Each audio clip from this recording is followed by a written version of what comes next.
Hello, everybody. Welcome back to another episode of In the Corner. I'm Cash. Today we have episode 141, and we've got so much to talk about. We had a huge weekend in combat sports, lots of fights and lots of news. So let's jump into it, which was the biggest event of the weekend, at least in my opinion, and that was, of course, the UFC's return to London at the O2 Arena. Main event, Movsar Evloev defeats Lerone Murphy by majority decision to put himself into an already number one contender spot for the featherweight title. Yeah, we're not even sure if it's going to happen. Dana White was asked, is Movsar going to get the next title shot? He doesn't confirm, as he never does. Volk says Movsar is getting it next. But also he kind of hinted at maybe John Silva getting it. John Silva really is demanding it. Now, I'm just going to be honest. My thoughts on this fight, I thought Lerone Murphy won. And I was quite surprised when they read the scorecard. Now, thinking back to it, I'm like, yeah, the first round was pretty close. And I know some people gave Movsar the third round because, listen, there was also a point deduction on the fourth round. So Movsar would need 4 rounds to win this fight. And 2 of the judges only giving Lerone 1 round is just baffling to me. I thought Lerone had it 3 rounds to 2, and he had the point deduction. I gave him the first round, but I understand it was close. I have no issues with the draw. I personally saw it as a win for Lerone. I do have issues with seeing Movsar winning the fight, which is weird because I think that Movsar had a path to victory, and we saw it in those later rounds. Why was Movsar not shooting for the takedown? He wasn't at all. Lerone is a much better striker, and he's really good at gauging the distance. He was just keeping himself far enough away from Movsar where he couldn't touch him, and Lerone is the better boxer striker. I thought that Movsar wasn't really having much success in the first few rounds. I know he had a moment towards the end of round 3, and that's why some people gave it to him. I still thought that Lerone dominated the majority of the round. And then in the 4th and 5th round, that's when Movsar is able to take him down more. Not only because he's actually doing his game plan, also because Lerone has fatigued. He was really tired, mainly because he was moving so much in the first half of the fight.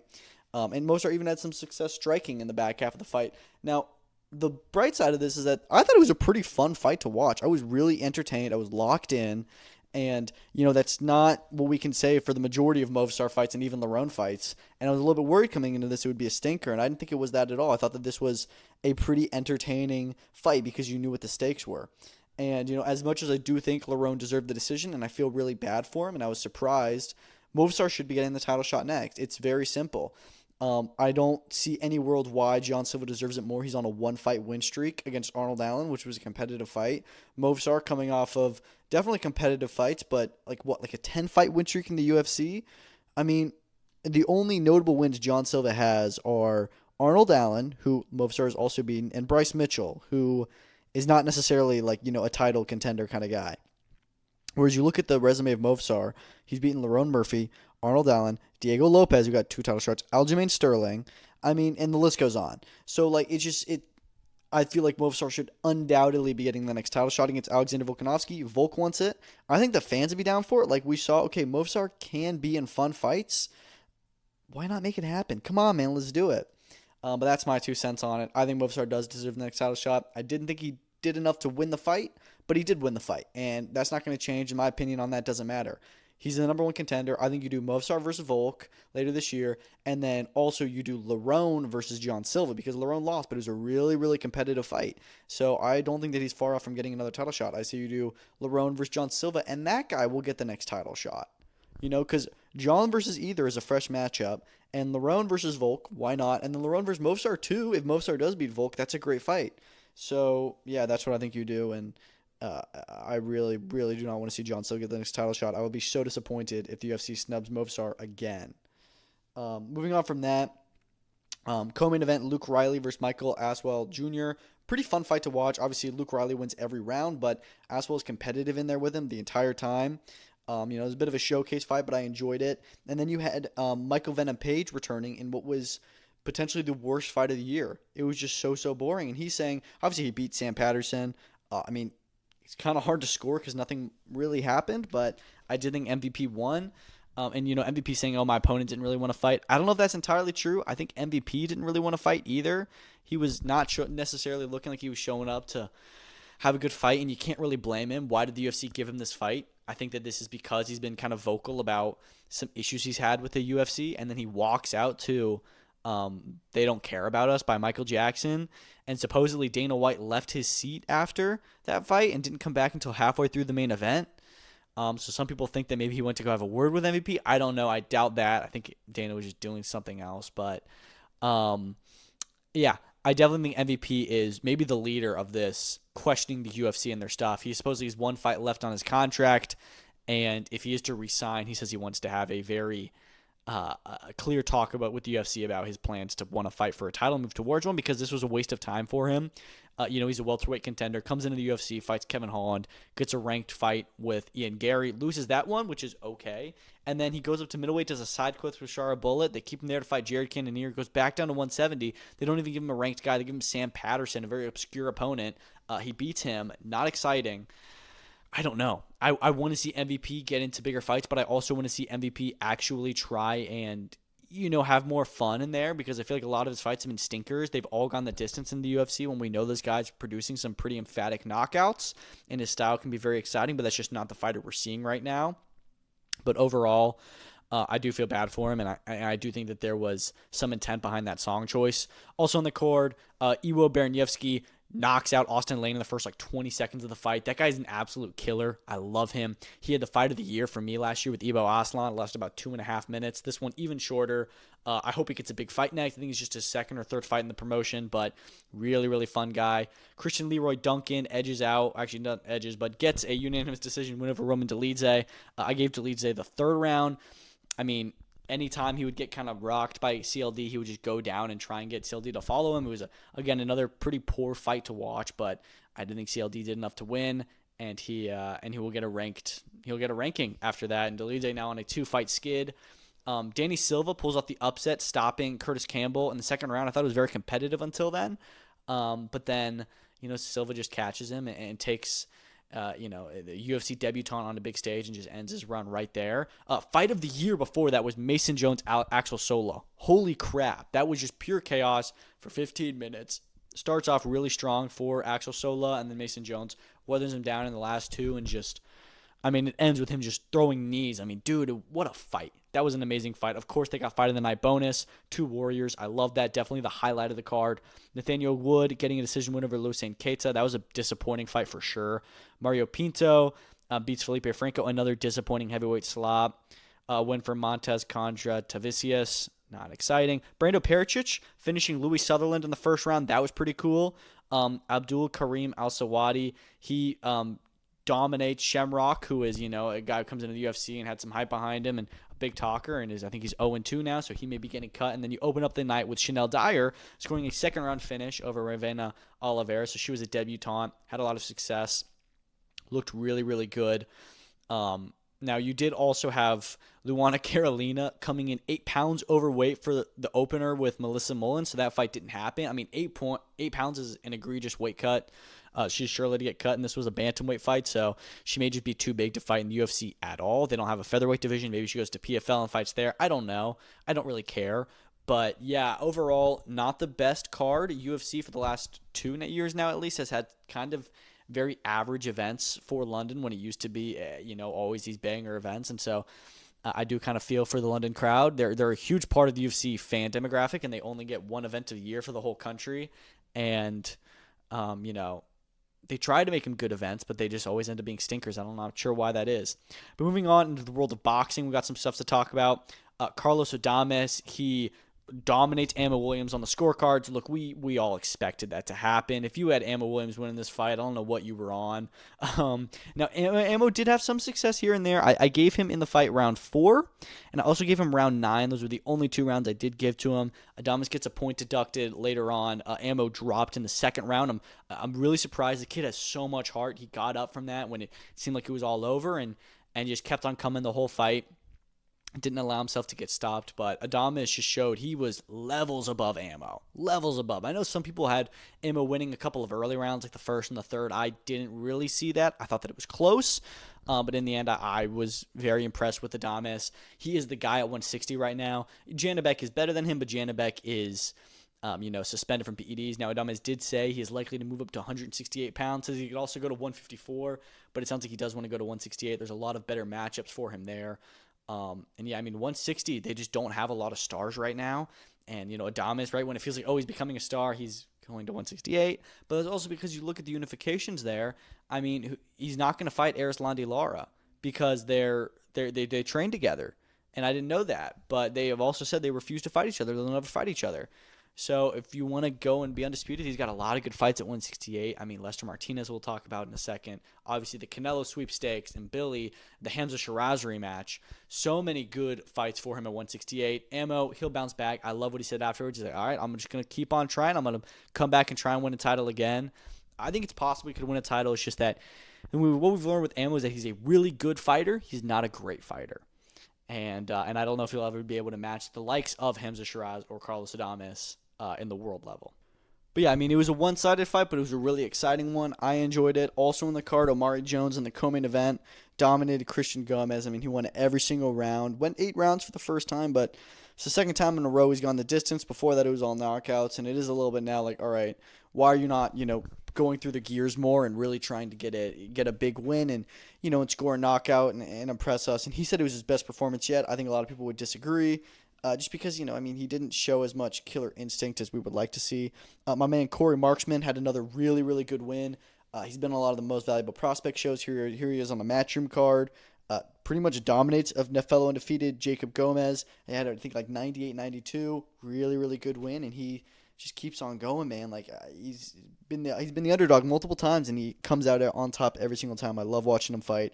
Terry Mawan had another first-round knockout. That's another guy I'm really, really big on. I think he's such a character. I think he's awesome. And he's got knockout power, dude. Like, knocks out everyone in the first round. I think he's, 10-0, 10 knockouts now. And yeah, he'll be back out next month in Australia. Now, we mentioned it a second ago about Lester Martinez. He had his crowning moment, I guess you could say, becoming the WBC interim super middleweight champion with a pretty wide decision win over Immanuwel Aleem. I thought that Aleem actually gave, had a really good showing for himself. I expected him to be blown out in a couple of rounds. That wasn't the case. Took Martinez the whole distance. I thought he took a few rounds off Martinez. I don't think it was Martinez's best performance overall, but I do think he still definitely won the fight pretty widely. Aleem is a guy who I would love to see back in with another, top guy, in a, maybe not like a title fight, but something along those levels or along those lines. But yeah, Lester Martinez, he's one of the best 168-pounders in the world. I would love to see the Billy rematch. I think it makes so much sense. I think Billy is going to get the Canelo fight in September, and if he does get that, then he's not going to want to take a Lester Martinez fight in the interim. He's going to want to just wait and then defend the title there against Canelo. But if not, it needs to be Billy versus Martinez too, especially now because he is Billy's mandatory. But dude, just what a fight that would. The first one was incredible. It was one of the fights of the year, and we need to see it ran back. Crowning moment for him. Big complaint is that we had to wait like over an hour, I think, before the main event started. And that was because all the fights on the undercard were just like first round knockouts, which, we do love to see. Joshua Kevin Anton, he beats Kurdatio Abdukakarov. It's a tough name. But yeah, he beats him one round, and I gave it to Anton, but Abdukakarov just retires after that. I think he was touching his head. I think that he got, I don't really know what happened, some kind of injury, but he couldn't continue, which sucks. You don't really get a co-main event there. Fight before that, Chop Gonzalez, of course, he blows out his opponent in the first round. Before that, Sammy Contreras, newly signed by Top Rank. He gets a second-round knockout. Luis Correa had his opponent retired after the second round. Kevin Ventura, the only guy in the card for his fight to go the distance, but a dominant win there. Just everyone was just like super quick knockouts. And of course, it was started by the most newsworthy event of this fight on this event, and maybe even the weekend. Jocelyn Camarillo's very scary first round knockout over Isis Sio. Sio was, had to be taken out of the ring on a stretcher and was in a medically induced coma. And it was very, very scary times. Now, fortunately, just before I started recording this, it was reported that she had awoken from her coma and was speaking. So it seems like she's going to be making a full recovery. Really, really good to hear. It was definitely very concerning there for the last 2 days or so. Everyone was monitoring it. But sounds like she's doing a lot better. She's out of her coma and hopefully will make a full recovery. But, it just reminds you how scary this sport is. And you never know what can happen. But, very good that nothing too serious in the long run happened, at least not yet. And but still, regardless, a very, very good win for Jocelyn Camarillo, signed by MVP. And, yeah, she's a very dangerous puncher, as we can see. Moving on from that, let's talk about it. Anthony Cuba, he was out of his fight with a dehydration clause, and the Charles Harris Jr. fight was also canceled last minute, and that was canceled at the start of the broadcast. So That's a few of the reasons why we had to wait so long. Is that not only did we have fights, and shortly we had fights canceled, but it is what it is. Moving on from there, let's go to Madrid, PFL's first event in Spain, the first major MMA event in Spain. Obviously headlined by their middleweight champion, Costello Van Steenis, beating Fabian Edwards in the third round by knockout. Pretty competitive for the first 2 rounds. Really interesting fight. Edwards thought he was grappling pretty well. And then he's got a position on Van Steenis against the cage, and Van Steenis just starts elbowing him kind of in the back of the head, and he just knocks Edwards out. I mean, really, really weird knockout. You don't see a lot of finishes from that angle, particularly by strikes. But again, dude, I mean, Costello Van Steenis, bro, he can be behind, and you may have even had him behind in that fight. I had it 19-19, but he can be behind, and then he'll just pull it out of nowhere and just get the job done. And so very, very impressed by the great Spanish champion, Costello Van Steenis. And, of course, we head to Pittsburgh next week for PFL, where we're going to have Johnny Eblen, Brian Battle, and Impa Kasong and Dalton Rasta. So they're going to be competing to see who gets the next title shot. I think the winner of Eblen versus Battle will surely get it. I think Eblen beats Battle, and then you have a great rematch the PFL can make right there. But yeah, really, really cool win for Van Steenis. The crowd seemed into it. His brother Gino Van Steenis also had a knockout win of himself. His in the first round over Mark Ewan. That was awesome. AJ McKee, dominant decision win over Adam Borch in the co-main event. He's still kicking. Franco Tenaglia, had a competitive fight with Yasin Najid, who definitely decided to use his grappling, which was smart of him. Retires after the second round. Jacinta Austin, first round knockout. Really impressive win for her. Linton Vassell, second round knockout. Luciano Pereira, he upset the Spanish hometown fighter and Kevin Cordero. And then a few other fights on the undercard with a lot of Spanish fighters, some winning, some losing, mostly by decision. But yeah, I mean, overall, successful event for PFL. I thought it was a fun card. I think it was way more exciting than the UFC card as a whole, besides, like the Mason Jones fight and whatnot. But yeah, good times for the PFL. Belfast, Northern Ireland, Michael Conlan. He got robbed in his backyard. Kevin Walsh outpoints him. He wins the fight by split decision. Two of the judges had it for him, 96-94. The other one, 97-93 for Mick Conlan. I personally had Conlan winning 96-94. I was very surprised Walsh got the decision. I thought he had a really good start. I thought that it was a piss-poor fight from both men. I thought it was really, really boring. Particularly Walsh was really boring, and Conlan, I mean, we know he's Walsh, but he couldn't get anything significant going, and that's why he didn't end up winning. I guess it was just optics. I'm not sure. I was really surprised by the decision. I think most were, but he should have been able to cut off the ring. He should have been able to put some beating on Walsh, and he wasn't able to do that until the second half of the fight. And it seemed pretty clear he was going to get the decision, and that was not the case. Afterwards, he retires, which was a big shock. But look, I mean, if you're in his position, he's probably at a point where he's getting up there in age. I think he's around 30-something. Knows he's probably, I mean, they were selling this fight as, he's going to fight Shushu Carrington if he wins, which that was never going to happen, and he would get absolutely tuned up by Shushu, but he knows he doesn't have a lot left. He knows he's long in the tooth, and yeah, I mean, if I was him, he'd be like, dude, I got one more run in me. Next time I lose, I'm probably cutting it, and it just unfortunately happened that it was a bit of a comeback fight in a sense, and it was meant to be a pushover, and he got upset in a robbery, and he probably deserved the judge's decision, but he's like, look, dude, I don't even want to keep on doing this. I'm done. And I don't really blame him. And I'm not mad at it. Like, dude, if he's making the decision to call it quits and say, I want to retire while I still can, it's still my choice, and while I'm still healthy, absolutely do it. I've always said, if your head and your heart are not in it, then you shouldn't be fighting. And Mick Conlan is making that clear that he's not in it anymore. And while a lot of retirements, we're unsure if they're legit, his seems very genuine. He seems like he's actually done. And congrats to him on a great career. It just sucks that it has to end on this way when that should have been a win for him. Also in the card, dominant decision win for Kieran Malloy. Really, really impressive fighter from Ireland. Had a fun fight. Niall Brown, he got the bonus. Third round knockout over Jaron Johnstone. Came out of nowhere. He looked really good. Cody Smith had a first round knockout. He's another good one. Ben Marksby knockout. Jack Corey knockout. A lot of knockouts on this card. And then some other, Irish prospects. MF and British. MF Pro has got a pretty decent stable. They had a graphic go up today, and they've got a lot of fighters, obviously from the Misfits side, from the Wasserman side, and some other ones thrown in there. Wilder and Chisora signed with them on this one fight deal at least. They've got some okay stuff, and I'm really excited to see what they do. This was their first event, and I thought overall it was it was not bad. Over in the UK, you also had Matchroom's event with George Liddard defeating Tyler Denny by unanimous decision to retain his British and Commonwealth titles. What a fight, dude.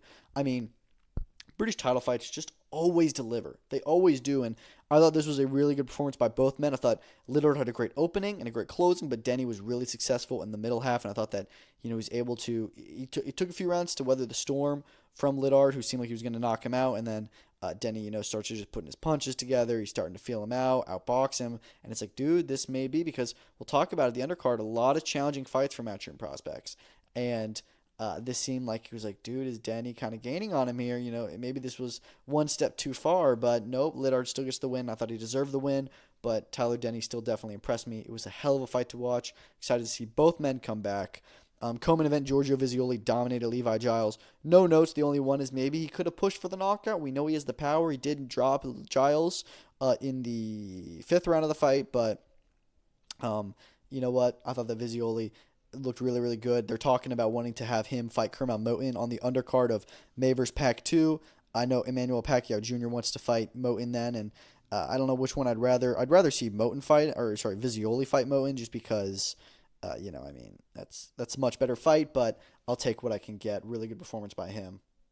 And now we mentioned some of the other more challenging fights on this card for the Matchroom guys, and that was mainly Jimmy Sains, who barely got out with the win over Derek Osaze. I think this was definitely a step too far for him. Obviously, he's not far behind Liddard, we thought, but I think he needs a little bit more time to breathe.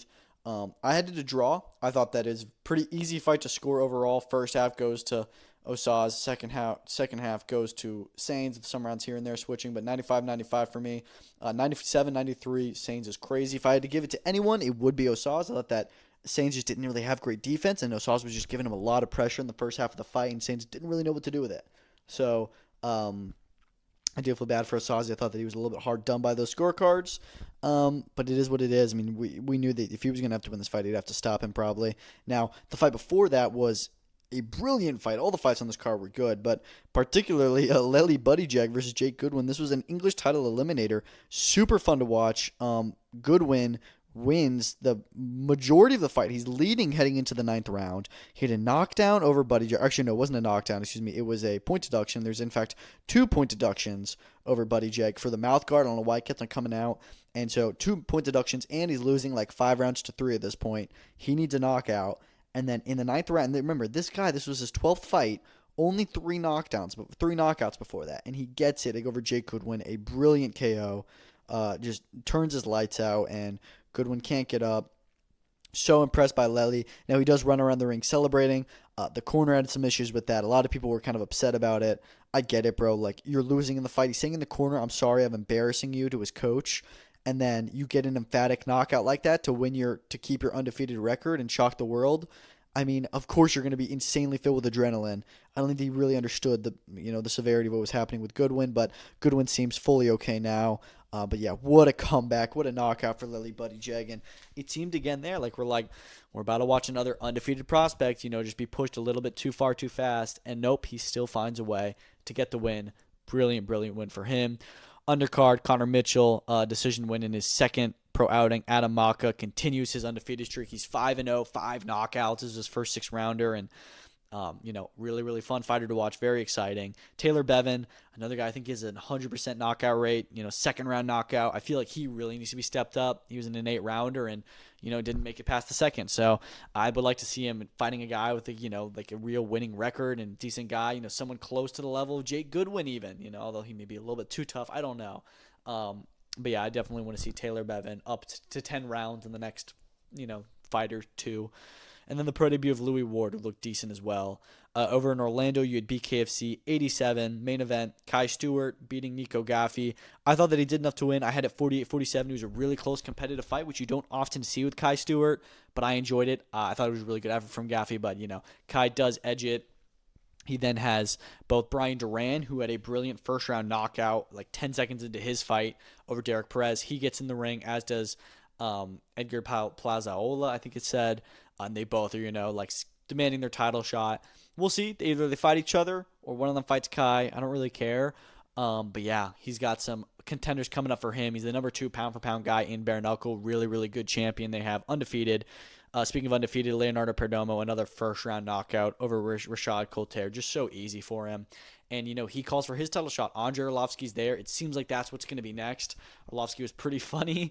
And I think he said, like, Perdomo in Russian. It's like shit or something. It was very fun. Or toilet. I don't know. But yeah, really good win for Perdomo, and I do think that it is time he gets that title shot against Arlovsky. I don't know what we're waiting on. That is the fight to make for them, and it's a huge fight. So I'm looking forward to that. Shelby Cannon, decision win over Rosalinda Rodriguez. That was pretty fun.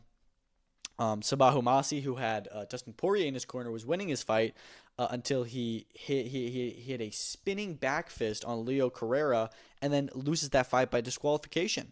So that was kind of crazy. Some other fights on the card that are pretty good. But yeah, overall, another fun bare knuckle event, and they're back on Saturday. They're going to go on a crazy run the next month and a half or so, just like an event or two every weekend. But this was a really fun one, and they always are fun at the Hard Rock Casino in Hollywood, Florida. And then some other boxing fights. You had Usyk, his first promotional event. A lot of Ukrainian fighters, almost all of which had knockouts in the first 2 rounds by the Ukrainians. Main event was Daniel Lapin, who just blew right through Kristaps Bullmeisters, but that had to be expected. Daniel Lapin is a pretty good fighter. I don't know how great he is, but he's pretty good, and he beat Louis Edmondson, although it was controversial, and hopefully he's in a competitive fight next, because this was not that. Co-main event was Alexander Kizniak, who apparently is a very, very hot prospect, and I thought that he looked pretty good in his 2-minute fight. You had Nina Mainka. I didn't see this fight, but I did see that she retained her IBF featherweight title over Deanna Vargas. Maybe she gets that Serrano unification, a Tiara Brown fight. I don't know, but I do like her from what I've seen. And then Felix Pereira, he beat Jose Velasquez in the second round in the main event of his Salida Promotions Puerto Rico fight card. A co-main event there was an upset. Abisel Cotto, he gets knocked out by Derlin Hernandez in the 6th round after previously getting knocked down by him in the 3rd round. Outside of that, he looked decent, but dude, that was a pretty awesome knockout. He was asleep standing up. So huge win for Hernandez, very impressive.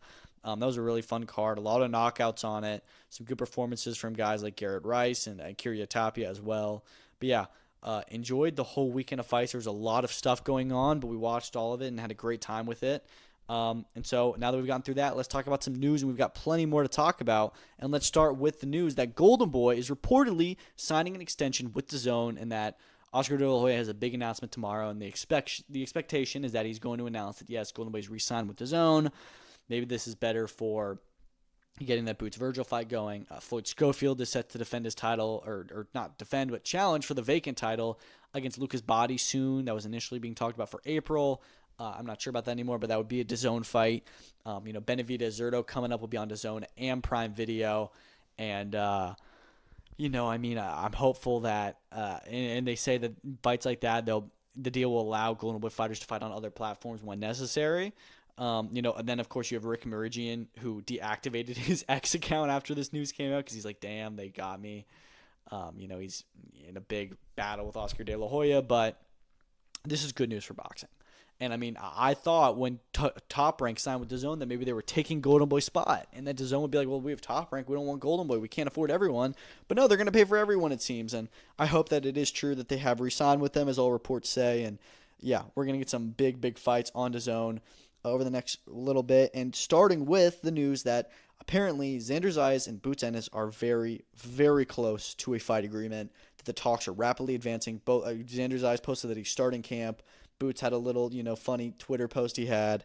It seems like they are really, really advanced talks, and both these guys are down for the fight. Boots has said for a while now he wants to be in a big fight, and we're not seeing it. Now we are seeing, okay, no, he actually is putting his money where his mouth is, going for a big fight. Xander Zayas, the guy's ducking no smoke. He accepted Virgil Ortiz a while ago, didn't get that, was calling for the Fedora fight, didn't get that, then he gets his title shot, goes straight into unification, and is now going to defend them against none other than Jerron Boots Ennis, who's maybe the boogeyman of the division, the scary guy, who may be the best guy there. And, dude, just what a fight. What a fantastic fight. Hope it gets through. The word is that it would be June 6th in New York City. That's what it sounds like it'll be. What a fight. I'm so excited thinking about it. This is exactly what we need with Top Rank on DAZN, is Matchroom versus Top Rank, stuff like that. And yeah, I hope this fight gets through. We know how fights work with Boots. Not saying it's his fault, but he just has bad luck where they always fall out in the last second. So I'm hopeful that this one actually gets done, and it really does seem like both sides really want it, and it's a great fight. John Jones says that he was offered $15 million for Alex Pereira, but he feels like the fight was worth more than that. And now I'm no longer on John Jones' side of, not getting the White House fight. I'm like, dude, just take the money. Look, I think John Jones deserves more than $15 million for Alex Pereira, considering Conor Benn is getting $15 million for Regis Prograis. But take what you can get. Just make the fight happen. You said all the time that you'd fight on the White House for free. Now we hear that they were offering you it to not, to fight for $15 million. You're still not taking it, which is ridiculous. He says he wouldn't have asked for the same $30 million he fought Aspinall for, but I think he would have asked for like $25 million, which is still a lot. And then you also factor in that Dana White is saying like, no, I was never going to allow John Jones to fight on the White House. And I think I actually figured out where this issue came from. He said that he had Hunter and the other guys make the fights and then bring them to him. So I think that Hunter was trying to make John Jones for the White House, but Dana was just never going to accept it, even if they got a fight deal done. But he was still trying to make it happen. I don't know. Dana also said that they had talked to Nate Diaz a few weeks ago about returning to the UFC, but he said that Nate Diaz, he thinks Nate just got an offer he couldn't refuse. Joe Rogan chimes in and says that he thinks that he heard that Nate was getting over $10 million for this fight, which wouldn't surprise me. Netflix funneling a lot of money into combat sports, and I'm glad because UFC is not going to pay Nate Diaz that much money, and I'm glad that he's getting it from Mike Perry because that is going to be an all-out war and one of the most watched fights of the year for sure. If not, watched fights of the year only behind the main and co-main event. Because excited as I am for the White House card, I don't think it's going to beat Ronda Rousey Jr. Carano in viewership just because it's on Netflix and not Paramount Plus. While we're on the UFC topic, we got some other things. Conor McGregor apparently is very, very likely to fight on that July 11th International Fight Week card. And Ariel Helwani is saying that the only thing that could get in the way is if something disastrous happened. So it seems like he really is locked in and he wants to fight. And we've known this, but the thing with Conor is that I'm only going to believe he's actually fighting when he is in the cage. Even when the fight gets announced, I'll still be a little bit hesitant to fully get my hopes up because it's been too long. It's been 5 years, and we've had him almost have comebacks. We've had him have the fights announced in just weeks before it gets canceled. So it's really hard for me to confidently sit here and be like, oh, okay, Conor is very likely only a disaster has to happen because a disaster always happens. So I'll believe it when I see it. But good news. The House of Representatives is reportedly going to vote on the Ali Act tomorrow. I think we all know where this is going. They're going to sign it in favor of Dana White and such. I don't know why I'm saying like it's a decision, like a fight decision, but I mean like they are. I mean they're going to sign it. They're going to approve it. I mean they're already acting like they already have the Zuffa boxing title, already acting like it's been approved. And look, I mean let's not kid ourselves. Dana White is very good friends with the president. They've got a lot of political allies. I would be shocked if this doesn't get over the line, and it's not really a huge deal.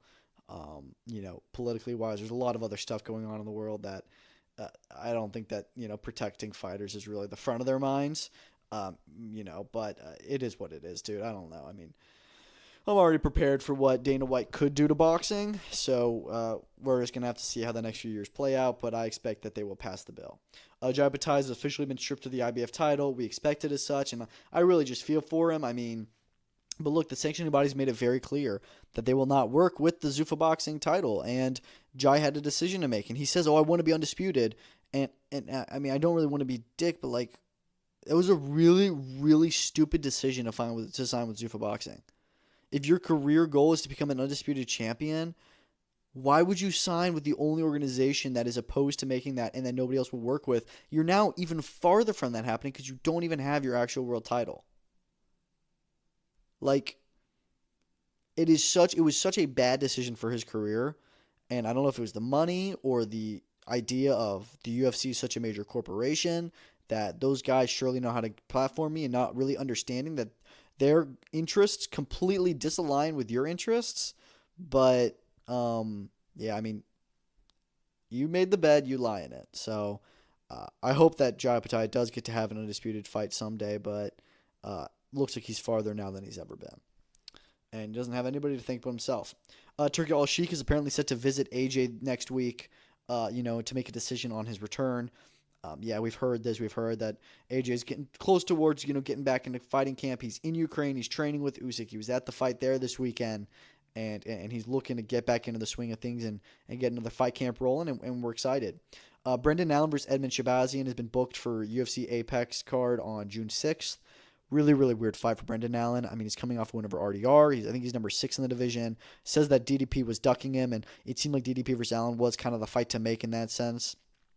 He's not getting him. He's getting Shabazian, who's way down the rankings. I feel for Allen. I think it's just all the top 5 guys in the middleweight right now are kind of booked or busy, and so he's going to have to fight down the rankings, which sucks, but, you're going to have him a decent favorite over Shabazian, although he has been Shabazian's been pretty good in his last few fights. Keeping on the MMA topic, Jake Paul is set to announce the rest of the MVP MMA card on Netflix tomorrow. Muhammad Makayev says that he's got on it, and he's got an announcement to make. Previously said it was going to be Demetrius Johnson. I don't think it's that, but apparently it is still a big opponent. We also heard that Luke Rockhold will be on this card, and that he'll be fighting Douglas Lima. So, I mean, it's lots of old UFC names fighting on this card. But, yeah, from what I'm hearing, the card is still going to be super stacked. BKFC announced they're chiming in on the White House stuff. Liberty Brawl is going to take place July 3rd at the Xfinity Mobile Arena in July 3rd in Philadelphia. So I'm expecting this is going to be almost like another Knucklemania. Not Knucklemania that big maybe, but I think you're going to have a big name headlining this card. I think you're going to have a big fight because they're putting it in their home base in Philly, where they're going to try and sell out, and they're going to try and make it like a White House type ordeal. So I'm really, really excited for that. I love when BKFC puts on big events, and we don't get to see it enough, but this looks like it will be that. Dave Feldman has also hinted at their largest fight yet, which will take place at the end of the summer, and said his hint was 37K attendance. Now, we know they were planning something big with Mike Perry for Florida. I don't think Mike Perry's on that anymore, but it sounded like they wanted to do like a New York Yankees stadium fight. They wanted to do a stadium fight in Florida. I don't understand what their goal is, but it looks like they are going to try and put on their first stadium fight at the end of the summer. We'll see where that is and how well they end up doing, but I would love to see it if they can get almost 40,000 people for a bare knuckle fight. That would be sick.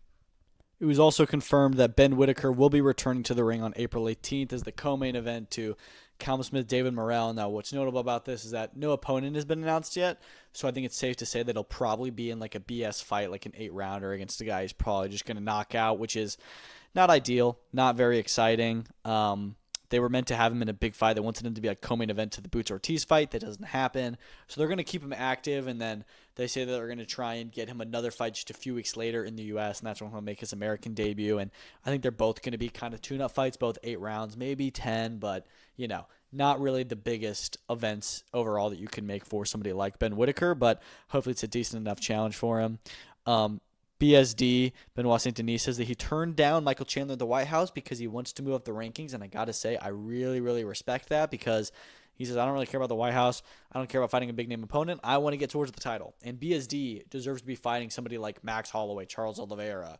One of these top, Paddy Pimblett, one of these top guys he needs to be fighting next because he's like top 5 in the division, and outside of all those big names, he's right there. So, I think that he deserves to get a big shot next and should not have to fight down the rankings. Dave Allen is said, apparently to Eddie Hearn, says that he is going to be headlining a Queensberry event against a top 15 opponent, and the announcement is probably this week. And, of course, everyone's mind immediately went to Zhilei Zhang, because that was a fight that was kind of discussed a while ago, or, at least fan discussed. But then it sounds like it's going to be Filip Hrgović. That's what everyone's talking about. Everyone's saying Filip Hrgović. And I got to say, not overall too pleased with that opponent. I just think there's a difference of levels. And while I think that Zhilei Zhang is definitely levels above Dave Allen as well, Zhilei Zhang is coming off of over a year of inactivity, coming off of a stoppage loss. Finding somebody like Dave Allen who's durable, who is a big name in the UK, it's not the worst comeback you could have. Filip Hrgović is riding a 2-fight win streak, although they're against not great guys. Like world level, speaking like Joe Joyce, David Adelaide, everybody knew he was going to beat those guys. Dave Allen is a step down from that level of competition. He really is. And, I'm happy for Dave Allen to get these fights, but it's also kind of like, and he's always fun to watch, whatever, but I don't know, dude. I'm like, why is Filip Hrgović wasting his time fighting somebody like Dave Allen, which he'll win? He will beat Dave Allen in every single round of that fight. Every single round. So, I'm not really too jazzed about it, if I'm being honest. I think it's I don't know. I don't like the opponent's choice at all. And if this fight gets announced, I'm like, sure, I'll watch it. I'm sure it'll be really fun to watch, but it's wasting time for Hrgovic, and I think Allen should be in a more competitive fight for his level. Salida Promotions, their rumored May 9th card, which could be in Atlanta, is supposedly going to have Angelo Leo versus Reyes Aleem on it, which is really interesting to me because Manny Pacquiao Promotions, who present Aleem, they won the purse bids for that fight over Pro Box and I think Top Rank. So why is Salida putting on the fight? I'm really curious. I would not be mad if it's on May 9th because it'll have been almost a year out of the ring for Angelo Leo. He really needs to get back in and be more active. He is a world champion, but it is what it is. Speaking about another IBF world title fight, Wilbaldo Garcia, Andrew Maloney is supposedly now going to happen on June 6th in Japan and not in Kyrgyzstan this April. Yeah, that the Kyrgyzstan card has now been officially announced with all the fights, I think. And I got to say, there's a lot of fights that fell off of it. Mirko Cuello is also not fighting on the card anymore against Kameda, so that's really a bummer. Yes, that's two of the world title fights, I guess, or interim, whatever. Two of the title fights are not happening. I think there's even another one where, like, I'm not sure if Bamba Gonzalez, if his fight's been confirmed for that yet, but if it's not, that's another fight that they lost. Where I was really excited for that 3-day event. Now my excitement's a little bit gone down, but it is what it is. The flyweight division. WBC or it's actually the light flyweight division. Shokichi Iwata just won the title over knockout CP Freshmart, and the WBC have already ordered him to fight Eric Badillo. Badillo's been mandatory for about a year now, so I'm okay with it. I think that's a good fight. Badillo was supposed to fight as the co-main event of Vito Melnicki on April 11th. I just checked BoxRec the other day, and he's no longer listed. So maybe that fight's no longer happening as he's been ordered, but that fight's not going to happen for a while, so I think he could probably still take the April fight, but you don't want to risk your mandatory position. Harlem Eubank was at the fight on the McConlan fight and said that they're probably going to announce a big fight for him, hopefully for May at the Chisora Wilder pay-per-view event. So I guess maybe during the broadcast, but at least like that fight day or fight week, they're going to announce their next event in May, which will be a Harlem Eubank big fight headliner. So really crucial they have him fighting. But dude, if they do an event in May, that's 3 back-to-back months where they're putting on a card for MF Pro. So a really, really solid start for them on DAZN. And they talk about wanting to go to the U.S., to the Middle East, to Asia. And if they're able to stay this active and have super international events, like across different countries, that'd be awesome. And then lastly, Brandon Lee has said that he is signed with Zuffa Boxing. I think that's a great matching. I think that Brandon Lee is a guy who I just saw Ring Magazine post their prospects of the year for the last few years. He was prospect of the year in 2021. He's almost 30-0, and he's barely done anything. So he's a guy who really needs to get his career going. He signed with Queensberry, which made no sense, because he's American. Like, he was never really going to fight in London, in the UK. I think he fought one time in London, like almost 2 years ago.